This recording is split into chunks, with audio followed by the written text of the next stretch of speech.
بسم اللہ الرحمن الرحیم۔ السلام علیکم۔ ان اللہ علی کل شیء قدیر۔ مایوس تو وہ ہوتے ہیں جن کا کوئی رب نہ ہو، دل ان کے ٹوٹتے رہتے ہیں جو رب سے جڑے نہ ہوں۔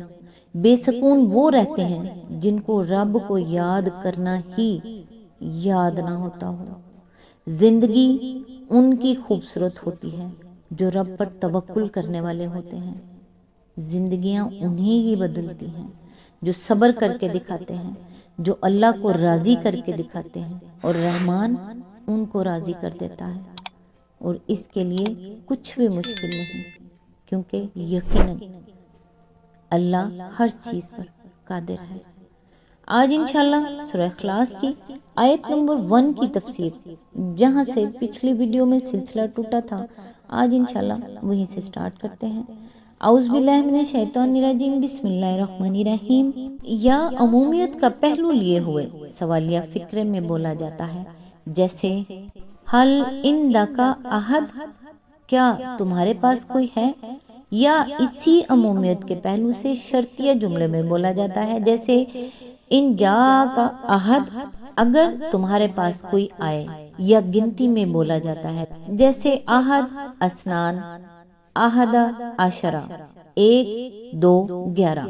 ان استعمالات کے سوا نزول قرآن سے پہلے کی عربی زبان میں اس امر کی کوئی نظیر نہیں ملتی کہ محض لفظ احد وصف کے طور پر کسی شخص یا چیز کے لیے بولا گیا ہو، اور نزول قرآن کے بعد یہ لفظ صرف اللہ تعالیٰ کی ذات کے لیے استعمال کیا گیا ہے، دوسرے کسی کے لیے بھی کبھی استعمال نہیں کیا گیا۔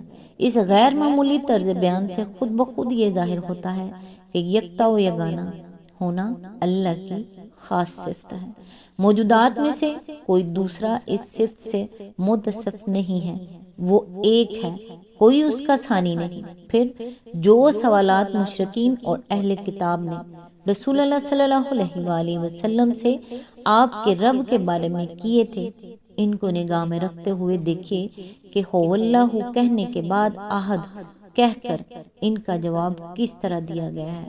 اولاً اس کے معنی یہ ہیں کہ وہی اکیلا رب ہے، کسی دوسرے کا ربوبیت میں کوئی حصہ نہیں ہے، اور چونکہ الہ معبود وہی ہو سکتا ہے جو رب یعنی مالک و پروردگار ہو، اس لیے الوہیت میں بھی کوئی اس کا شریک نہیں۔ ثانیاً اس کے معنی یہ بھی ہیں کہ وہی تنہا کائنات کا خالق ہے، تخلیق کے اس کام میں کوئی اور اس کا شریک نہیں ہے، وہی اکیلا مالک الملک ہے، نظام عالم کا مدبر و منتظم ہے، اپنی مخلوق کا رزق رساں ہے، اور آڑے وقت میں مدد کرنے والا فریاد رس ہے۔ خدائی کے ان کاموں میں جن کو تم خود مانتے ہو کہ یہ اللہ کے کام ہیں، کسی دوسرے کا قطعاً کوئی حصہ نہیں ہے۔ ثالثاً چونکہ انہوں نے یہ بھی پوچھا تھا کہ وہ کس چیز سے بنا ہے، اس کا نسب کیا ہے، وہ کس جنس سے ہے، کس سے اس نے دنیا کی میراث پائی ہے، اور اس کے بعد کون اس کا وارث ہوگا۔ اس لیے ان کے ان سارے سوالات کا جواب بھی اللہ تعالیٰ کے لیے صرف ایک لفظ احد بول کر دے دیا گیا ہے۔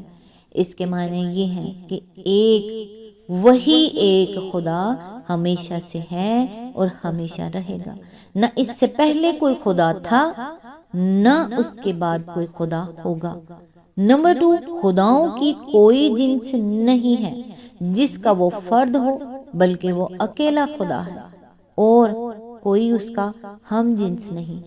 نمبر 3، اس کی ذات محض واحد نہیں بلکہ احد ہے، جس میں کسی حیثیت سے بھی کثرت کا کوئی شائبہ نہیں ہے، وہ اجزاء سے مرکب وجود نہیں ہے جو قابل تجزیہ اور تقسیم ہو، جو کوئی شکل و صورت رکھتا ہو، جو کسی جگہ میں رہتا ہو، یا کوئی چیز اس کے اندر جگہ پاتی ہو، جس کا کوئی رنگ ہو، جس کے کچھ اعضاء ہوں، جس کی کوئی سمت اور جہت ہو، اور جس کے اندر کسی قسم کا تغیر و تبدل ہوتا ہو۔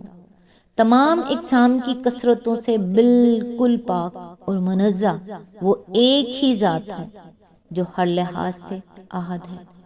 اس مقام پر یہ بات اچھی طرح سمجھ لینی چاہیے کہ عربی زبان میں واحد کا لفظ بالکل اسی طرح استعمال ہوتا ہے جس طرح ہم اردو میں ایک کا لفظ استعمال کرتے ہیں۔ بڑی سے بڑی کثرتوں پر مشتمل کسی مجموعے کو بھی اس کی مجموعی حیثیت کے لحاظ سے واحد یا ایک کہا جاتا ہے، جیسے ایک آدمی، ایک قوم، ایک ملک، ایک دنیا، حتیٰ کہ ایک کائنات۔ اور کسی مجموعے کے ہر جز کو الگ الگ بھی ایک ہی کہا جاتا ہے، لیکن احد کا لفظ اللہ تعالیٰ کے سوا کسی کے لیے استعمال نہیں کیا جاتا۔ اسی لیے قرآن مجید میں جہاں بھی اللہ تعالیٰ کے لیے واحد کا لفظ استعمال ہوا ہے وہاں الہ واحد، ایک ہی معبود، یا اللہ واحد القہار، یعنی اکیلا اللہ جو سب کو مغلوب کر کے رکھنے والا ہے، کہا گیا ہے۔ محض واحد نہیں کہا گیا، کیونکہ یہ لفظ ان چیزوں کے لیے بھی استعمال ہوتا ہے جو اپنی ذات میں طرح طرح کی کثرتیں رکھتی ہیں، بخلاف اس کے اللہ کے لیے اور صرف اللہ ہی کے لیے احد کا لفظ مطلقاً استعمال کیا گیا ہے، کیونکہ وجود میں صرف وہی ایک ہستی ایسی ہے جس میں کسی حیثیت سے بھی کوئی کثرت نہیں ہے، جس کی وحدانیت ہر لحاظ سے کامل ہے۔ یہ تفسیر یہاں مکمل ہوئی۔ نیکسٹ انشاءاللہ آیت نمبر 2 سے سٹارٹ کریں گے۔ اللہ تعالیٰ سے دعا ہے، اے کائنات کے ذرے ذرے کو بے عیب اور باوجہ پیدا کرنے والے، خلا کے حقیقی ہماری تقدیر کو سنہری حرفوں میں تحریر کر دیجئے۔ ہم نے آپ کو پکارا ہے، اے ہر غم کو دور کرنے والے غمگسار، بے شک آپ کبھی پریشانی میں گھرے ہوئے کو نہیں لوٹاتے جو آپ کو پکارے۔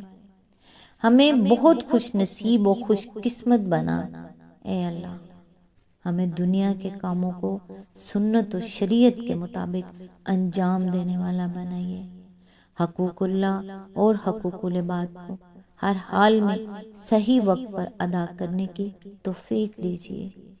اے خوبصورتی کو پسند کرنے والے، ہمیں ہدایتوں سے نوازیے، رزق میں برکت، عافیت و سکون عطا کیجیے، مکمل صحت و تندرستی سے بھری زندگی دیجیے، ہمارے والدین کی مغفرت فرمائیے، پوری دنیا کے تمام مسلمانوں کی ہر طرح سے حفاظت فرمائیے، ہماری دعاؤں کو محمد مصطفیٰ صلی اللہ علیہ وآلہ وسلم کے صدقے و طفیل قبول فرمائیے، آمین یا رب العالمین، یا حی یا قیوم برحمتک استغیث یا ارحم الراحمین، آمین ثم آمین۔ نیکسٹ ویڈیو تک کے لیے دعاؤں میں یاد رکھیے گا۔ اللہ حافظ۔